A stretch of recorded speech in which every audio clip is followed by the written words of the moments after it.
Recording in progress. Olá, gente. Estamos em mais uma semana reunidos para prosseguirmos nos comentários do livro Mestre de Amor, que é um livro de Joana de Ângeles, de psicografia de Edivaldo Pereira Franco. Hoje introduzindo o capítulo de número 49, denominado Em torno da prece. Vamos dar início, né? A maioria dos crentes espera encontrar na prece um instrumento de libertação do sofrimento por processo de superação impossível. Ora como se alimenta para viver bem. Então, é interessante, né, já essa introdução do que, em geral, a sociedade em geral, e muitas vezes nós mesmos, entendendo o que seria a prece, né? Ou seja, a gente utiliza a prece, que é esse instrumento mesmo conferido pela espiritualidade amiga para que a gente faça essa conexão com Deus, mas muitas vezes a gente deturpa isso e passa a entender que é uma forma de viver bem, né? Então, ou seja, esse viver bem nessa ausência de conflitos. Então, eu oro pedindo que os meus desejos sejam satisfeitos, que as coisas aconteçam do modo como eu gostaria que fosse, né? Muitas vezes desejando que os meus caprichos sejam atendidos, né? Muitas vezes pedindo coisas que para minha alma, de fato, não vão ser um ganho espiritual, né? E mais vezes ainda, esse viver bem, né, significa muitas vezes essa ausência de conflitos, uma vida tranquila, em paz serena, como isso de não preciso fazer muita coisa, a vida faz por mim. Então, muitas vezes é isso que a gente entende, né, que seria orar. São esses os pedidos que, em geral, a gente faz, né? Todavia, a prece, diferindo do alimento físico, é estímulo que ajuda o homem a bem viver, veículo de luz e pão da vida. Quando a alma consegue manter-se o estado oracional, não pede doce. Olha que belo, né? Então, como a oração tem essa possibilidade mesmo de que a gente entre em contato com essa fonte divina que jorra a todo momento, né? Qual vai ser a intenção da minha alma ao entrar nesse estado de oração? Não é pedir para a vida mais facilidades, mais estímulos, é entrar no fluxo da vida, né? Compreender tão profundamente esse fluxo divino, é se religar tanto, né, com essa fonte divina disponível a nós a todo momento, que então qual é o meu pedido? Que eu entre no fluxo da vida, que eu me doe o suficiente para que eu comece a ser um instrumento da espiritualidade divina na minha própria vida. Olha que belo, eu não peço, eu dou, né? Eu compreendo que eu sou uma parte fundamental, apesar de pequena, mas uma parte fundamental na minha própria vida, na sociedade em que eu vivo, com os seres com os quais eu convivo. Então, nesse estado oracional, posso eu, então, entrar em contato com toda a vida de todas as formas possíveis, né? Então, ao invés de orar para bem viver, aliás, para viver bem, né? Que é o que ela, esse jogo de palavras que ela faz ali no início, né? A maior parte de nós ora para viver bem, para ter os nossos desejos satisfeitos.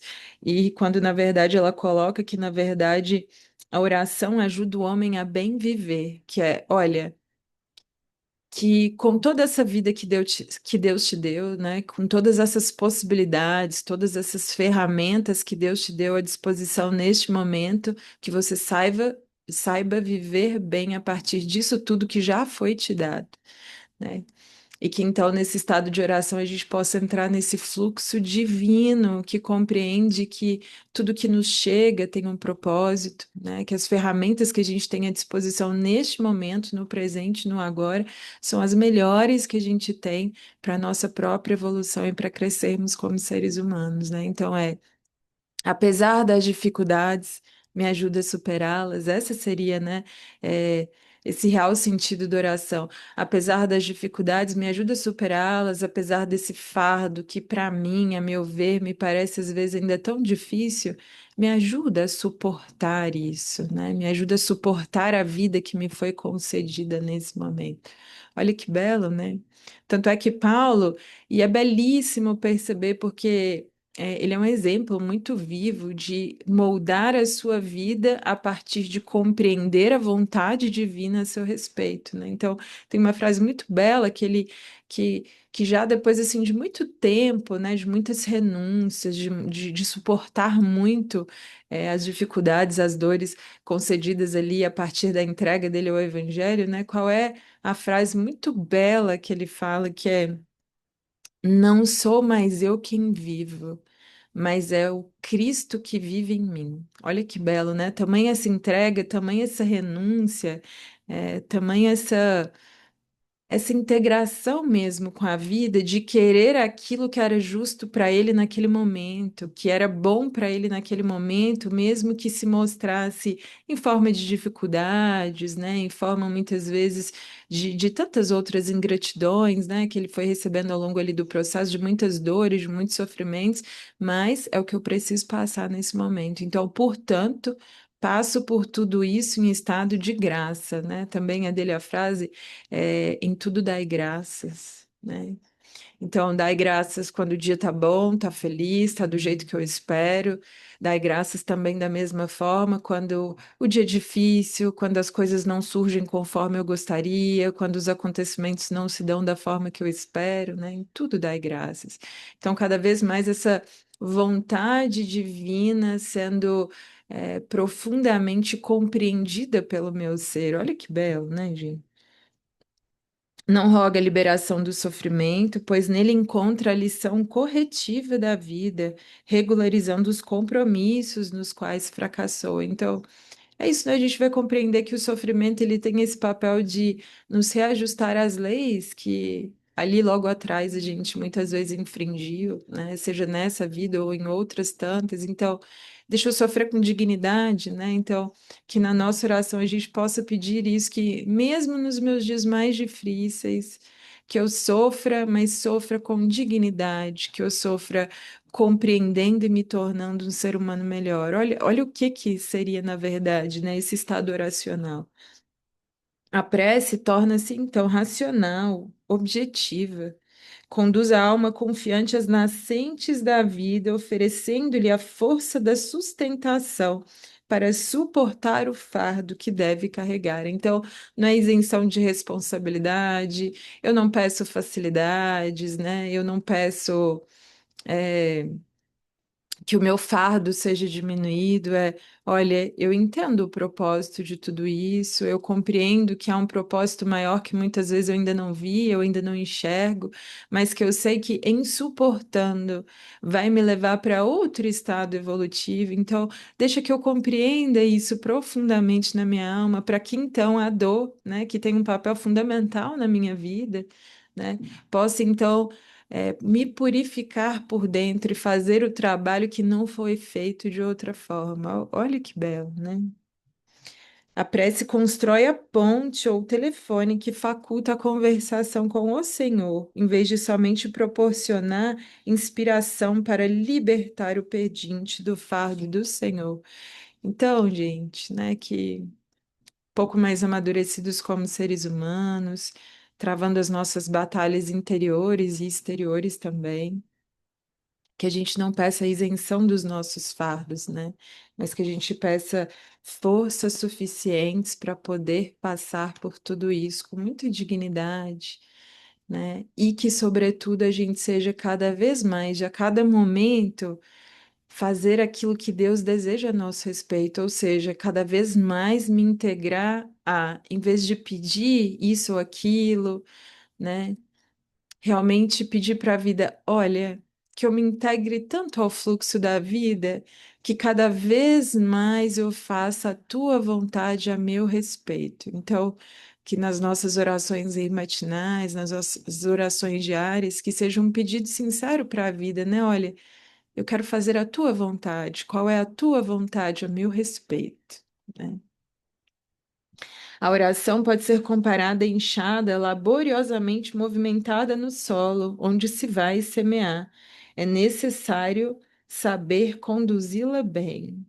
Olha que belo, né? Oração pode ser comparada a uma enxada laboriosamente movimentada no solo da vida, onde se vai semear. Então, Todos os dias, nesse estado oracional, eu estou plantando sementes. Quais são as sementes que eu tenho plantado no solo da vida? Inutilmente rogará o agricultor ao solo que abra o seu ventre para que ali se coloquem sementes produtivas. Também será improfícuo solicitar a Madre Divina que se dilate em bênçãos, sem o laborioso esforço que granjeia o mérito. Gente, isso é tão belo, né? Que é assim, olha, como é que você vai pedir para que a sua colheita seja boa, produtiva, se você ainda não soube plantar essas sementes daquilo que você deseja viver? Então, por mais que Deus seja misericordioso e esteja a todo momento ao nosso lado, nos instigando a ser melhores, né, a compreensão de uma vida mais elevada, há leis, né? A lei do plantio e da colheita, da ação e da reação. Então, como?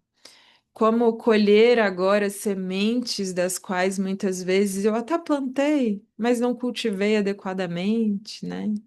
Então a gente vai eh, entendendo mais esses mecanismos da vida, que de algum modo também tem uma lógica, né? Também tem um funcionamento do qual a gente está distrito, ou seja, também é para nós, a lei é para todos. Busca, assim, o coração de Jesus, o solo sublime, atingindo com a enxada abençoada da tua prece, movimenta os teus esforços, e as sementes do céu, através dele, se transformarão, oferecendo-te o pão necessário para uma vida feliz em teus roteiros de luta. Ora e suporta as dores. Não é ora e pede a isenção das dores, né? Ora sim, para que você entre em conexão com essas energias mais superiores da vida, mas suporta as dores. Ora e aceita as correções necessárias. E também me vem muito, né, aquela passagem de Paulo, quando ele está ali na estrada de Damasco, né, e ele fica cego momentaneamente e depois lhe é restituída a visão. Naquele momento, né, quando Jesus vai ao encontro dele, ele diz: Paulo, por que recalcitras contra os teus aguilhões? Ou seja, a vida naquele momento dava sinais a ele de que ele precisava mudar a rota. E essa necessidade de mudar a rota, como ele recalcitrava muito, né, como ele se mantinha ali muito no erro, foram necessárias medidas mais enérgicas, né, esses aguilhões mesmo. E ainda assim ele se mantinha ali revoltado contra esses aguilhões. Então, Jesus aparece de forma bonita e fala, né? Por que que você ainda recalcitra contra os aguilhões? Aceita a correção. Então, que a gente ore sim para que nesse processo a gente possa ganhar forças, né, interiores, sobretudo, de passar pelas nossas provas, mas aceita a correção. Olha que belo, né? Ora e busca aurir forças para continuar. Orando, chegarás ao Senhor que te deu na prece um meio seguro de comunicação com a infinita bondade de Deus, em cujo seio descedentarás o espírito aflito. Né? Então, é verdade que a gente repouse nos pais, no Pai todas as nossas aflições, né? Tudo aquilo que ainda nos é tão angustioso, tão doloroso, que a gente possa entregar as nossas dores a Deus, a esse estado de oração, e que faça a nossa parte e que a gente continue dando o nosso melhor, né? Então, não é isenção de responsabilidade.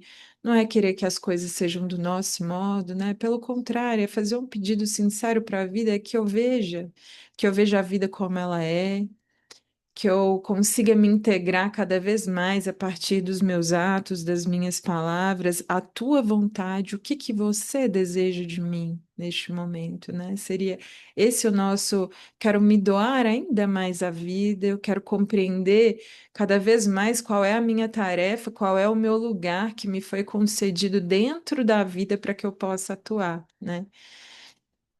E só para finalizar, eu gosto muito dessa passagem porque ela me lembra tantas coisas assim, né? Paulo tinha algumas rusgas com Tiago, né? Que era um dos apóstolos, né, de Jesus. e desentendimentos que tinham a respeito da tarefa, a respeito das interpretações, e aquilo causava entre eles um certo mal-estar na relação entre os dois, né? E por conta da própria vida mesmo, cada qual foi para uma determinada cidade cumprir ali o seu papel de desenvolvimento da Boa Nova, né, do Evangelho. E em determinado momento, Paulo, de algum modo, se preparava, né, para mais uma saída, para mais uma de suas missões, para uma muito especial que ele desejava muito, né, quando alguns emissários de Tiago batem à sua porta já pela noite, madrugada dentro, e ele atende, né? E de algum modo eles pedem, né? Dizem que vieram entregar a mensagem de Tiago, que pedia a ele, Paulo, que pudesse ajudá-lo em Jerusalém, com todas ali as questões que ele tinha, né? Com todas as dificuldades que ele tinha naquele momento. E aí, é bonito ver esse espírito maduro que já compreende um pouco mais a vida, que já compreende que as coisas não são muito do modo que ele deseja, né? Que tira um pouco a vaidade, que tira o orgulho de lado, que pede sinceramente ao Pai para não desviar mais do caminho, né? Porque tantos são os desvios quando a gente deseja fazer as coisas do nosso modo, do nosso jeito, né? Muitas vezes orgulhoso, muitas vezes vaidoso. E é bonito porque, mesmo ali com aquele mal-estar, né? Porque afinal de contas, não eram amigos, tinham muitas questões ali mal resolvidas, né? E aí é quando ele, em prece sincera, né? Pedindo a Deus que o ajudasse a tomar ali uma melhor escolha, ele abre ao acaso, né? O Evangelho. E sai aquela passagem, né? Reconcilia-te com o teu inimigo enquanto estás a caminho. E ele que compreendia muito bem, né, que já não era mais a sua vontade que era feita, mas cada vez mais esse Cristo que vivia nele, né, e que, portanto, as suas escolhas eram muito condizentes com aquilo que Deus desejava a respeito dele, ele compreendeu, olha. Eu vou a Jerusalém a pedido de Tiago, vou ajudá-lo naquilo que for preciso. E é tão precioso, né? Porque às vezes a gente não compreende de imediato esse recálculo da rota, né? Ou seja, ele estava indo para uma determinada missão, da qual ele tinha muito carinho, um apreço muito especial, e ele decide ir, então, né? A partir dessa mensagem que ele tira, ele compreende: olha, tem algo ali para eu ajudá-lo. E tem uma missão a ser feita ali também, mesmo que a princípio não seja essa a minha vontade. E ele vai, né? E é tão bonito quando a gente passa a vivenciar a experiência, mas com olhos renovados. Então, as rusgas ainda existiam ali naquele coração, né? Mas é como se cada vez mais, com esse espírito de boa vontade, de fazer a vontade de Deus a nosso respeito, a gente realmente renovasse os nossos olhos para aquela mesma experiência. Então, é bonito porque ao verificar ali as dificuldades que Tiago tinha ali na comunidade, né?